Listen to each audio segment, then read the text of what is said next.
कहानियों का चैनल एक समय की बात में आप सभी श्रोतागण का स्वागत है। आज हम अधिक मास की कथाओं का 17वां, 18वां व 19वां अध्याय सुनेंगे। 17वां अध्याय इस प्रकार है।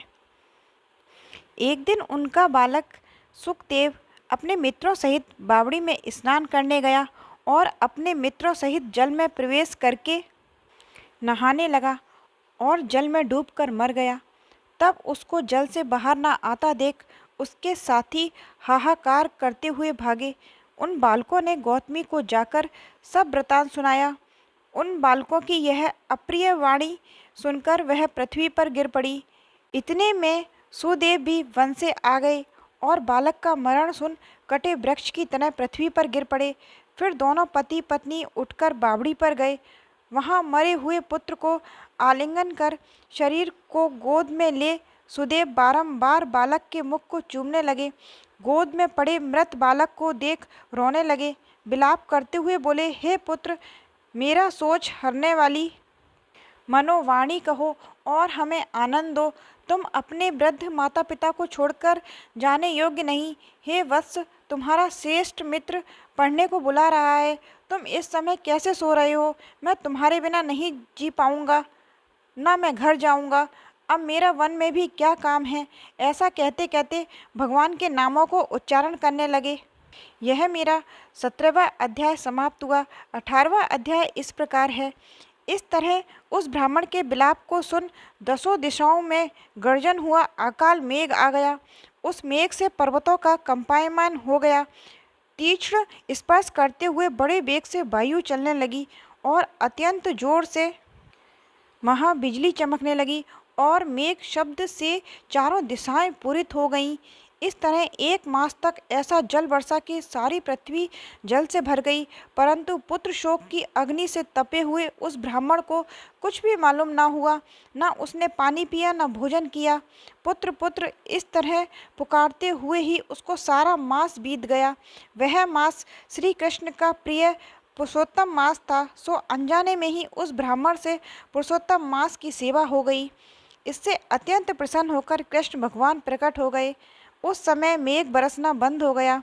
फिर उस ब्राह्मण ने शीघ्र बालक को पृथ्वी पर रख स्त्री सहित श्री कृष्ण भगवान को दंडवत नमस्कार किया और हाथ जोड़कर कृष्ण जी के आगे बैठ गए। अनजाने में पुरुषोत्तम मास के सेवन से प्रसन्न हो भगवान अमृतवाणी से बोले, हे ब्राह्मण, तुम धन्य हो और अत्यंत भाग्यवान हो। जो कुछ होने वाला है सो सुनो, मैं कहता हूँ। हे ब्राह्मण, तेरे इस बालक की 12,000 वर्ष की आयु होगी।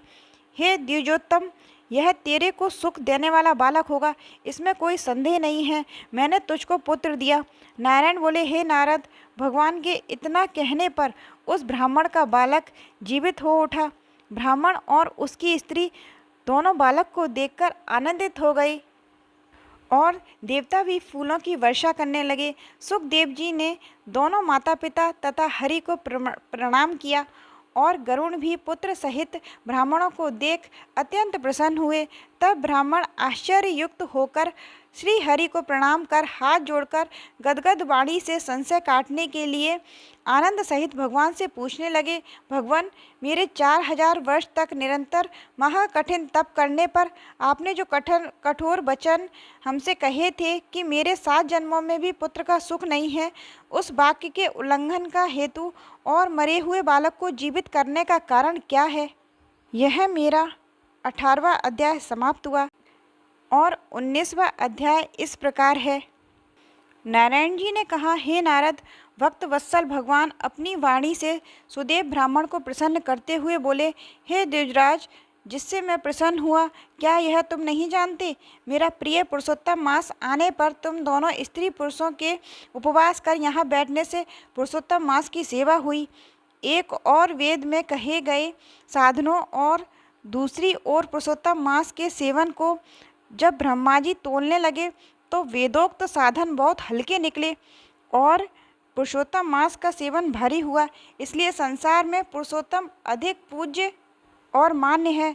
जो मनुष्य का जन्म लेकर श्री पुरुषोत्तम मास में जप तप स्नान दानादि नहीं करते, वह जन्म जन्मांतर से ही दरिद्र होते हैं। अतः सब तरह से यत्न कर मेरे प्रिय पुरुषोत्तम मांस का सेवन करना चाहिए। जो पुरुषोत्तम की सेवा करेगा वो धन्य हो और वह हमें भी प्राप्त करेगा। श्री नारायण इस तरह बोले। हे मुनि जगदीश्वर, हरि भगवान तत्काल गरुड़ पर चढ़ अत्यंत पवित्र बैकुंठ लोक चले गए।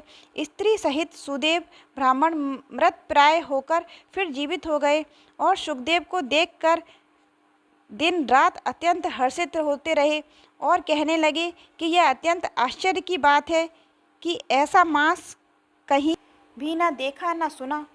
इस तरह आश्चर्य युक्त हो वह सुदेव ब्राह्मण श्रद्धा युक्त होकर पुरुषोत्तम का सेवन करने लगा। ऋषि वाल्मीकि जी बोले, वहाँ से राजा दृढ़धनवा विख्यात हुए। हे राजन, पुरुषोत्तम मांस के सेवन से संपूर्ण रिद्धियों के भोगने वाले हुए। राजन, जो तुमने हमसे पूछा था सो सब मैंने तुमको बतलाया और पूर्व जन्म में जो सुखदेव तुम्हारा बालक था वही तोता था। वह सुखदेव नाम से विख्यात हुआ। वह सुखदेव 12,000 वर्ष आयु भोग बैकुंठ को गया। वहीं सुखदेव वन के सरोवर में बड़ के वृक्ष पर बैठकर संसार सागर में डूबे हुए विषय रूपी सर्प से तुमको देखकर कृपा से युक्त चिंतन करने लगा। यदि मैं इस राजा को बोध नहीं कराऊंगा तो मेरा दम हो जाएगा। इस तरह मेरा इन श्रुति के वचन जानना व्यर्थ होगा। हमको अपने पूर्व जन्म के पिता का उपकार करना चाहिए। ऐसा सोचकर ही उस तोते ने तुमको ज्ञान दिया। यह मेरा 19वां अध्याय समाप्त हुआ।